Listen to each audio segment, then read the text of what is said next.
Good afternoon, I'm up in the Eastside Centre in East Belfast. I'm overlooking C.S. Lewis Square with Aslan and all the rest of it. A tribute to C.S. Lewis and his Narnia books, especially. And there's a new exhibition on up here. I've climbed the stairs, and this exhibition is EastSide Lives Heritage Trail.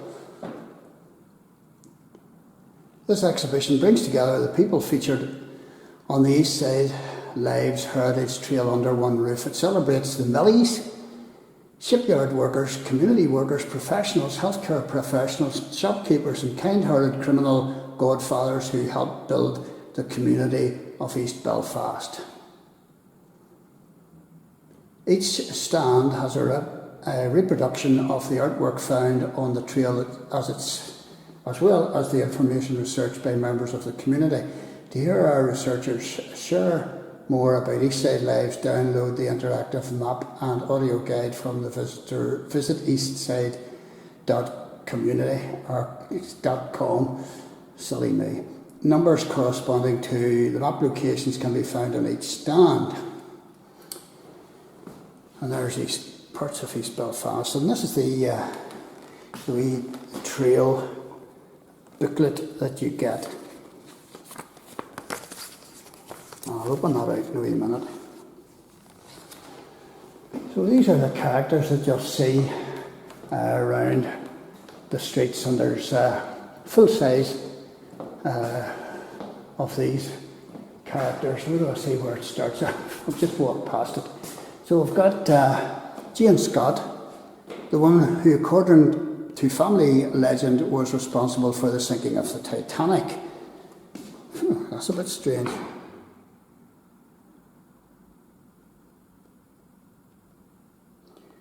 And these are full of stories. And you can read those for yourself.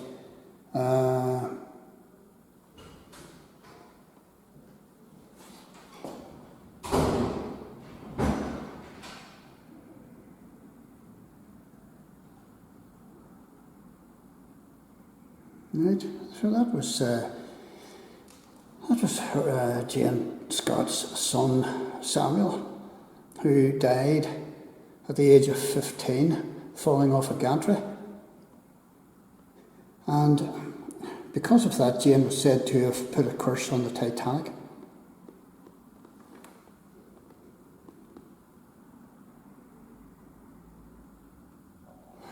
That's interesting. And then we've got number 2, Joe Caldwell. And there he is. Well, there's Jane. And these big pictures are around the streets of East Belfast as well. And this is Joe's story. Born in 1910.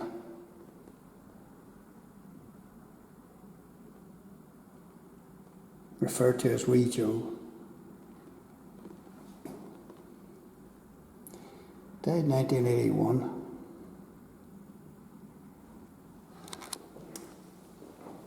And we've got the Emilia and Pascale Desano. Sound like Italians. Taste of Italy, yeah. Ran an ice cream shop.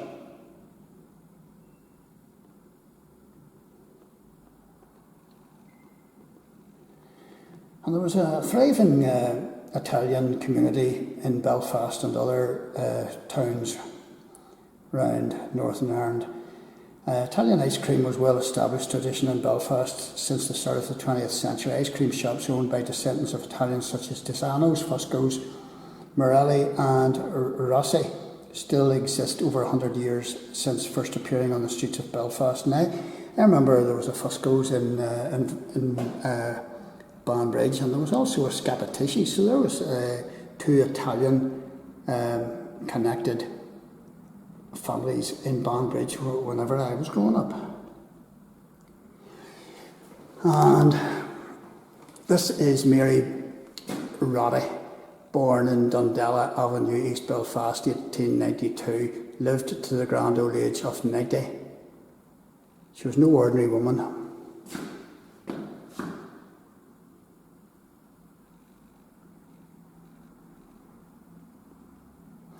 Fantastic seamstress.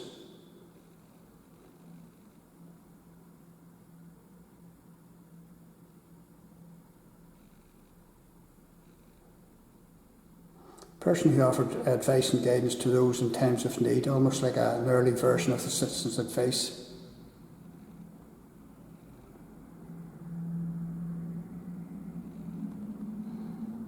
Give flowers to the living, she said. I've always thought that myself. Don't give them just to the dead, but give them to the living. Clark Groves was born 14th May 1889, a naval officer in World War I. He fought at the Battle of Jutland. On HMS Caroline, that's sitting down in Belfast docks, is the only naval vessel, a swordfish type vessel, surviving from the Battle of Jutland.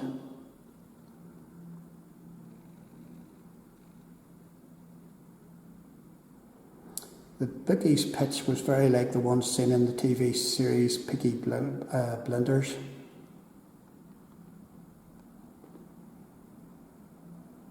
They founded the Turf Guardians Association. So they were early bookies.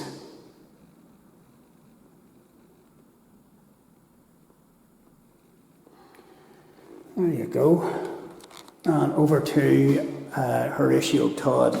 Horatio Todd's restaurant up on the Newtownards Road is named after this guy. He was a chemist and he was a sort of a vet type guy. And he created exclusive perfumes, and I'll run this down slowly so that you can read it. I've done several videos on Horatio Todd, and I've even gone and videoed his grave. Sam Haddock. He died at age 45. These wee 2 up, 2 down houses had no central heating or bathrooms, but there was a private toilet in the backyard. Number 5 held Samuel, his wife Maureen, and their 11 children. They must have been sleeping up in the roof space or something. Drove a cart. Privilege of driving in the Lord Mayor's parade and right at the front, I think.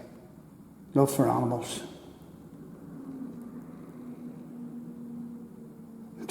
Tried to bring a sickly pony up to his bedroom. It was a difficult task due to the tight winding stairs, but a kindly act to a sick animal. Fought for king and country.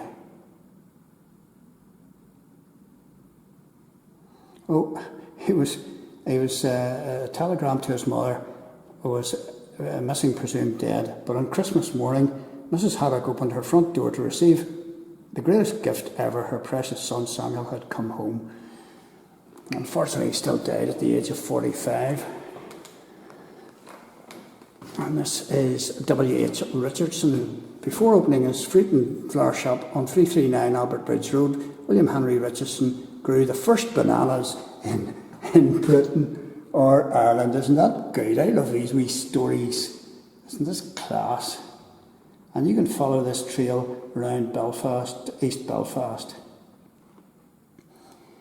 1911, he grew and ripened bananas at Kildare, believed to be the first time someone had produced Bibles produced bananas that were ripe enough to eat.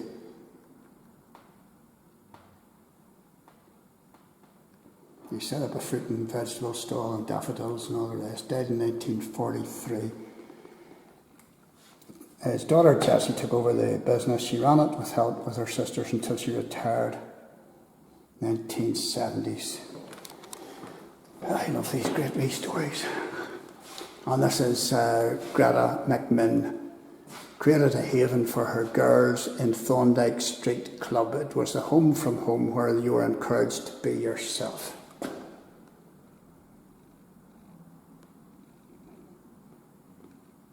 Never married, devoted her life to her girls.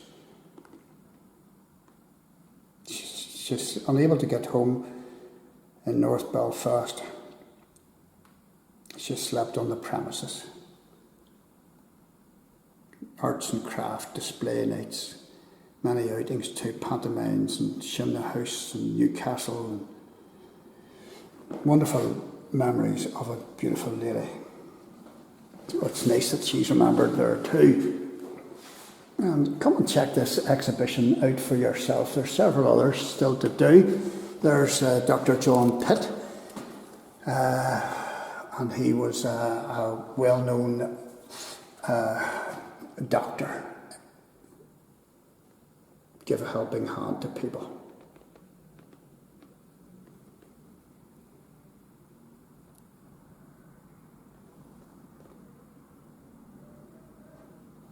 When Dr. Pitt needed a break, he would tell his patients he couldn't see them as he had a maternity call-out. He would go then sometimes to the cinema and watch an old Western movie so that he had some downtime. His patients described him as a remarkable man, a friend, as well as a doctor, but above all, a man of dedication.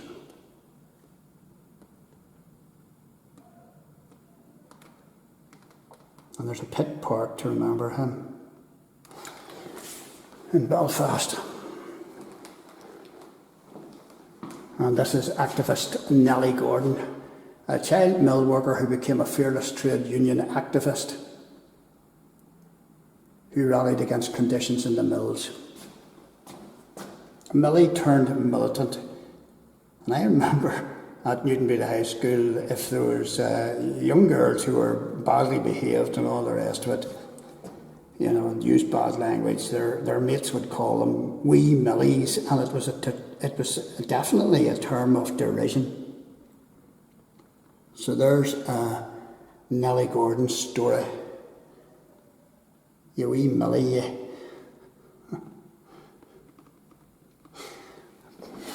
Happy memories. And this is Alex McMullan. Came from Tobermore, employed as a horse-drawn delivery driver to local groceries. These are ordinary people, folks, and their stories. Set up a grocery business. And people could buy things on tick.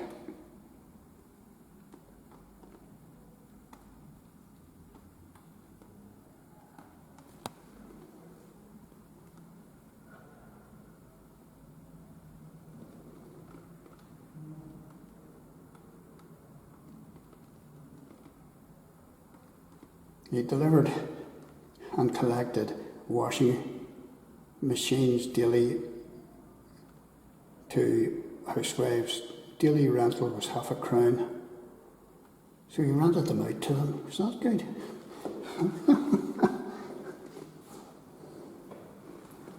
To do their washing. James Forrester worked on the Titanic and was invited to sail on her maiden voyage, but didn't go because his baby daughter Winifred was very ill. And I'm sure he was glad he didn't go. And this is his story.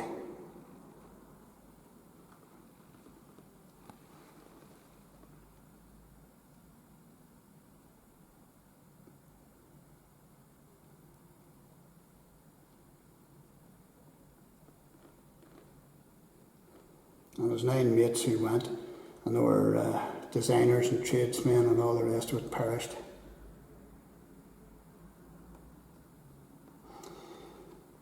And as many of the Harland and Wolff records did not survive, no evidence has been found to prove or disprove this story. What we can prove is that he lived to 1955 and he was still playing bowls for Belmont Bowling Club whenever he was 79. Isn't that good? And lastly, this is Sergey in Irvine. ran a boarding house for deaf people on 24 Lisbon Street. And an awful lot of the street names around Belfast were named after foreign places, because a lot of people left Belfast and sailed to these places and did trade with them. And then they came back and the street names were changed, or whenever a new street was being built, then it was named after a place abroad.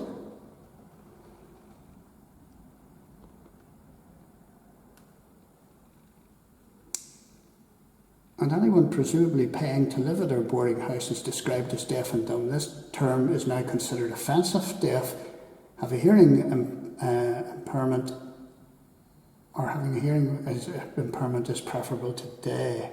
Emigrated to Canada in 1920. Sergey died in 1931 from pneumonia in Ontario. And the whole street where she lived is radically different. So this is the wee exhibition in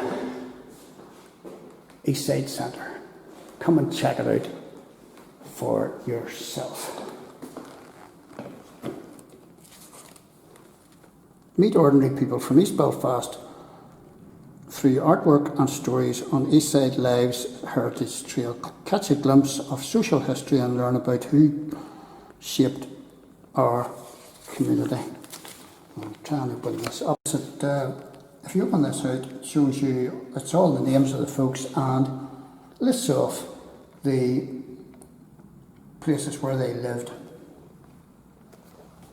Newtownards Road, Gawn Street, Manderson Street, Parkgate Avenue, Albert Bridge Road, Thorndike Street, Bloomfield Avenue, Greenville Street, Imperial Street, Titanic Hall, Lisbon Street.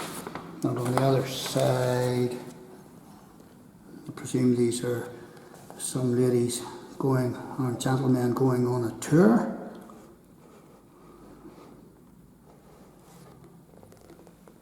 And there's the research being done. And that's good.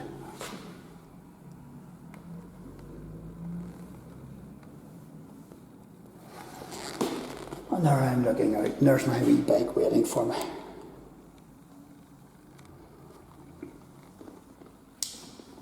Looking over to Wise Bays, and behind it is Conswater, and that is the Con River. And running alongside it now is the Conswater Greenaway. Just let you see that. And it's brilliant. Runners and serious runners and people on bicycles and people pushing prams can get from A to B, and it's really superb. And this EastSide Centre has some magnificent artwork and pictures and all the rest of it. So come and check it out. That was Ashland down there. Okie doke, heading on.